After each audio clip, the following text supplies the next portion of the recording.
Whiskey collectors lost an estimated $30 million in 2025 to 7 specific auction site behaviors that almost nobody warns first-time bidders about, and 2026 is on pace to double that figure based on the early reported losses already circulating through the secondary market. The conflict is simple. You think you are bidding against other collectors. You are often bidding against the seller's friends, the seller's burner accounts, and a fee structure designed to extract another quarter of your money after the gavel drops. Today, I am walking you through all 7 traps in countdown order, from number 7 down to the most expensive disaster of all at number 1. And the last one has cost individual collectors more than $100,000 in a single transaction. The platforms will not warn you. The sellers definitely will not warn you. So I will. Before I get into the countdown, understand this. The whiskey auction world exploded after 2018, and the rules never caught up. Most platforms are essentially marketplaces, not auction houses in the traditional sense, which means buyer protection is thin, and the burden of due diligence sits squarely on you. The hammer falls. The invoice posts. The bottle ships. After that, you are largely on your own. There is no governing body issuing licenses to whiskey appraisers the way the gemological world certifies its own. The closest thing to oversight is the credit card company sitting between you and your money, which is why how you pay matters as much as what you pay. Number 7 is the private sale flip disguised as an auction win. A seller lists a desirable allocated bottle. A friend or secondary account places the only serious bid. The bottle wins at a price that locks in a public comp on a tracking site.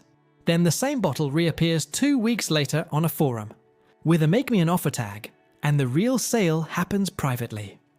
The auction was never about selling. It was about manufacturing a price floor everyone else will use as reference. Industry observers estimate fake comps inflate perceived value of certain allocated bourbons by 15 to 20% above real demand. You see the inflated comp, you assume the bottle is worth that, you pay accordingly. When you try to sell, the real market is 15% below the comp. One collector I know paid $4,200 for an allocated wheated bourbon last year on the strength of a $3,800 comp. Then watched the same bottle move privately 3 weeks later at $2,900. $1,300 gone in a single bid. The fix is to track listings across multiple platforms for 30 days. If a bottle sold at auction surfaces in a private group at a different price, the original sale was cosmetic. Some sellers also run wash sale loops with a partner across 2 platforms, selling the same bottle back and forth at slowly rising prices to fake a 6-month upward trend. Pull the listing history. Real demand does not move in clean stairsteps. Manipulated comps almost always do. Number 6 is the buyer's premium hidden in the fine print. You bid $800. You stuck to your number. Then the invoice arrives and the total is $1,096 because the platform tacked on a 23% buyer's premium, plus state sales tax, plus a payment processing surcharge, plus an internal settlement fee, nobody mentioned at the bidding screen. In my assessment, this is the most predictable form of value erosion in the hobby. Buyer's premium across major secondary platforms generally runs 18 to 28%, before shipping, before tax. If you are bidding $800 and your ceiling is $1,000, you do not have $200 of headroom. You have $40. Stack that across a year of active bidding. AI fest. Collector spending $15,000 on hammer prices is paying $3,000 to $4,000 in invisible fees. The fix is mathematical. Multiply your bid by 1.3. That number, not your bid, is what you are agreeing to pay. Build a written ceiling on a sticky note expressed as the all-in invoice number. Always pay with a credit card with chargeback protection. Never a bank transfer or wallet payment that strips your dispute rights. Read the dispute window. Most card networks give 60 days from statement date. Some platforms impose a 30-day inspection window. The narrower of those two is your real timeline. Number 5 is the shipping and insurance gotcha. Most platforms offer optional shipping insurance at checkout. Most buyers skip it because it adds $30 to $70 on top of an already painful invoice. Then the box arrives with the unmistakable wet cardboard smell. The seller marked it "no signature required," and the shattered remains of what used to be a $1,500 bottle are pooling in the corner of the carton. You file a claim. The platform points to a paragraph saying alcohol shipments are excluded from default carrier coverage. You eat the loss in full. Reported losses on uninsured broken bottle shipments appear widespread, heaviest on bottles in the $700 to $2,000 range. The other half is temperature. A bottle through a southern hub in July can experience cargo hold heat that compromises the cork seal, causing slow leak and oxidation. Insurance does not cover that. Third layer. Sellers understate declared value to save a few dollars. Bottle breaks. The carrier reimburses the declared $95 on your $1,500 bottle. I have heard of collectors hit for $2,000 on a broken stag variant, $3,000 on a heat-damaged port-finished single malt, and one $8,000 loss on a vintage Scotch the seller declared at $100. The fix. If a bottle is worth more than $400, pay for full insured shipping with signature every time. Confirm in writing inside the platform, messaging that the seller will declare full hammer value. Demand a photo of the prepared label. Request a temperature-controlled service window if the route crosses a southern hub between June and September. Photograph the unboxing on continuous video before any seal is broken. That footage wins 90% of broken bottle disputes. Number 4 is the inoriginal packaging claim that is not. Picture the photo. A glossy bottle, the original tube, the original neck tag, the wax seal pristine. The listing says OP/OT mint condition. You bid accordingly because original packaging on certain allocated bourbons can add $300 to $500 to resale value, and on rare bottles it can add several thousand. The bottle arrives. The tube is the wrong year. The neck tag is a reproduction printed on slightly thicker cardstock that looks correct in a low-resolution photo, but feels obviously off in your hand. The wax has been carefully reheated and reset over a refilled cork. The bottle itself is real. Almost nothing else is. Original packaging has no enforceable definition on most platforms. A seller can claim it, you can dispute it, and the platform sides with whoever has the more convincing documentation, often nobody. One collector I spoke with paid $6,200 for a limited release advertised as full original presentation, only to discover the wooden cradle was a reproduction worth perhaps $80 retail. $1,500 paper cut. Another paid $9,800 for a single malt presentation set whose hand-numbered certificate was photocopied onto modern bright white cardstock, costing $2,200 in resale. The fix is to demand high-resolution photos of the back of the neck tag, the bottom of the tube where year codes are printed, the label edges where reproductions show alignment errors, the underside of the cap, and the inside of any presentation box where authentic foam inserts develop a specific yellowing pattern. If the seller will not provide them, walk away. Real OP sellers document. The reluctant ones are telling you something. Number 3 is provenance fraud, and this is where the criminals get creative. A seller lists a vintage bottle and includes documentation, photos of an old purchase receipt, a hang tag claiming distillery provenance, sometimes even a handwritten note allegedly signed by a now deceased master distiller. The asking price doubles or triples on the strength of that documentation.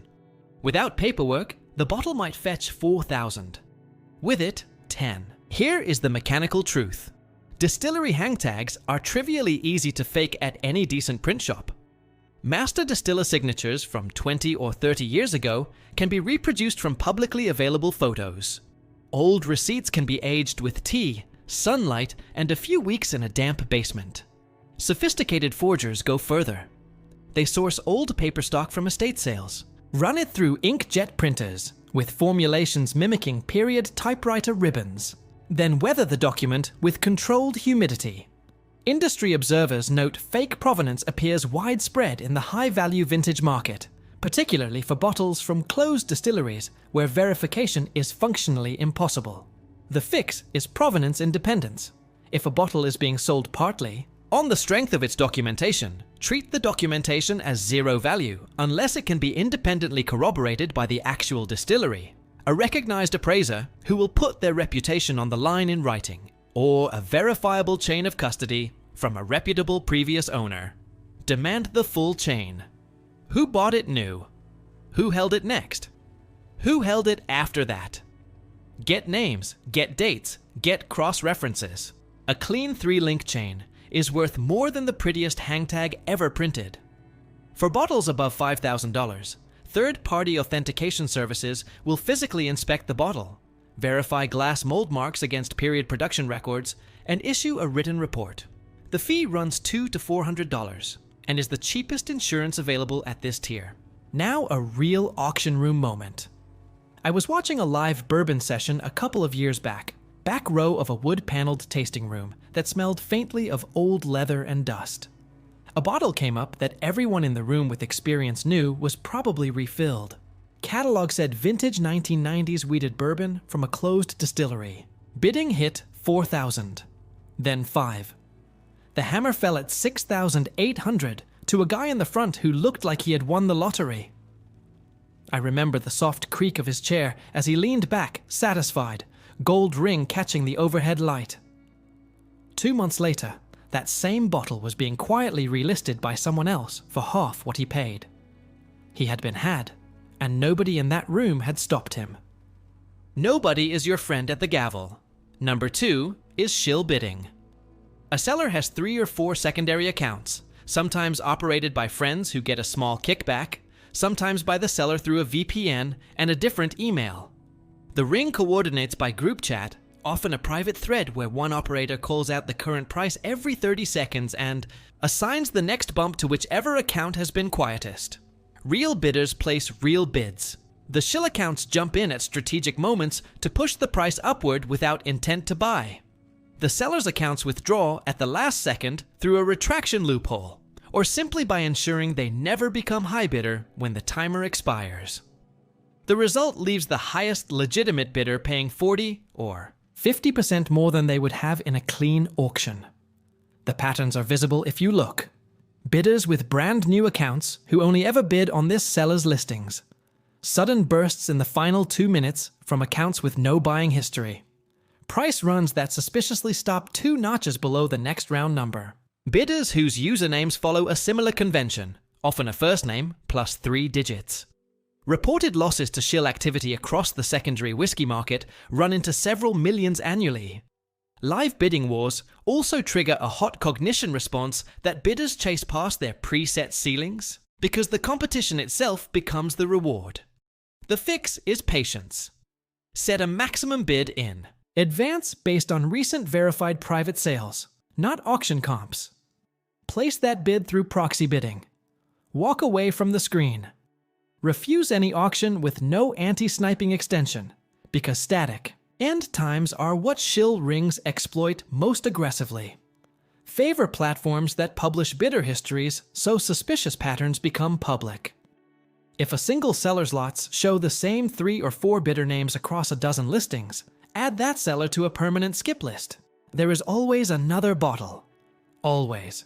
Number 1 is the trap that has cost collectors more than any other on this list. Counterfeit bottles passed off as vintage Pappy Van Winkle, Stitzelweller, or other closed distillery liquid. A skilled counterfeiter sources empty original Pappy bottles, which trade openly for $50 to $200 apiece. They refill with a blended mix of cheaper aged wheated bourbons, often combining a younger wheated mash bill with a few ounces of well-aged donor for color and front palate sweetness.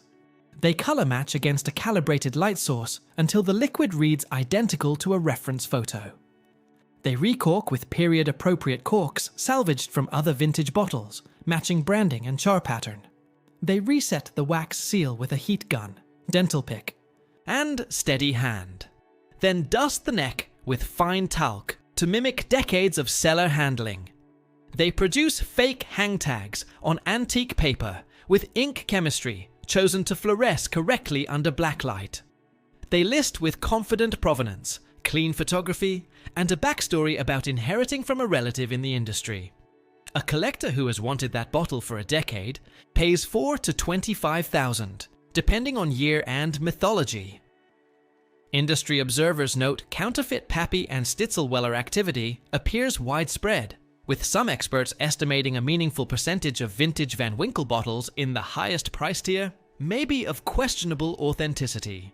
A counterfeiter can produce a $12,000 fake for perhaps $400 in empty bottle, donor liquid, cork, and wax. Documented losses include one collector hit for $28,000 on a single fake 15-year, another taken for $65,000 across 3 transactions with the same dealer, and one case where a fraudulent lot of 8 bottles cost the buyer $112,000 before the inconsistencies were noticed. The fix is layered. First, never buy a vintage Pappy or Stitzelweller from a seller you have not independently verified through a long-standing collector reference. Second, demand a fill line photo and compare it to known reference images of factory-sealed bottles from that year. Counterfeiters frequently get the height slightly wrong. Third, examine the cork through the glass for evidence of recent disturbance. A pulled and replaced cork shows asymmetry, fresh fiber compression, or a discoloration ring. Fourth, scrutinize the label adhesive at the edges. Genuine vintage labels develop a specific brittleness pattern over decades of cellar storage. Reproduction labels look slightly too clean along the seams. Fifth, root the purchase through a recognized third-party authentication service for any bottle above $5,000 and refuse to close until they sign off in writing. Sixth, hold funds in escrow until the bottle is in your hand and inspected. Any seller refusing escrow on a 5-figure transaction is telling you everything. Seventh, if the price feels right but the seller is new to you, walk away. The cost of one mistake at this tier wipes out a decade of careful collecting. Before you place your next bid, run this checklist out loud if you have to. 1. Multiply the bid by 1.3 and confirm you can absorb the all-in invoice without flinching. 2. Check the comp on at least 2 independent tracking sources and discard any that look manufactured. 3. Confirm full insured shipping with signature requirement and full declared value in writing in the platform messaging thread. 4. Demand high-resolution photos of every packaging element claimed in the listing. 5. Request the full provenance chain in writing, with names and dates you can independently cross-reference. 6. Scan the bidder list for shill patterns and walk if anything looks coordinated. 7. For any bottle above $5,000, route the transaction through third-party authentication and credit card payment with chargeback rights intact. 8. Set your maximum, place a proxy bid, and close the browser tab. 9. Photograph the unboxing on continuous video the moment the package arrives. 10. Log the transaction in a personal spreadsheet that tracks date, hammer, all-in cost, seller name, and final inspection notes, because the only data you can fully trust is the data you keep yourself. If the answer to any of those 10 steps is no, the bid is no. Here is the takeaway that ties all 7 of these together. The whiskey auction market is not a transparent arena, where price reflects quality and bidders compete on equal footing. It is a complex marketplace where the platform makes money whether you win or lose, the seller has every incentive to inflate the price you pay, and the only person looking out for your wallet is you. Every premium you did not see coming, every vintage pour that tasted suspiciously young and harsh on the back of your tongue, those were not bad luck. Those were the system working exactly as designed for everyone except you. Verify the seller before the bottle. Verify the comp before the price. Verify the packaging before the hammer. Verify the provenance before the wire transfer. When something feels off, listen to that instinct because it is almost always right. You are not powerless here. You are the one with the wallet, and the wallet stays closed until every box is checked. The collectors who keep their money are not luckier or smarter than you. They are simply more patient, more skeptical, and more willing to walk away from a hot lot at the exact moment everyone else is leaning forward in their chair. Bid like someone is trying to take your money, because someone almost always is, and the next bottle you do not buy is the best money you will keep all year. Walk into the next auction with this checklist in hand, and you will not be the easy mark in the room. You will be the one the shill rings learn to skip.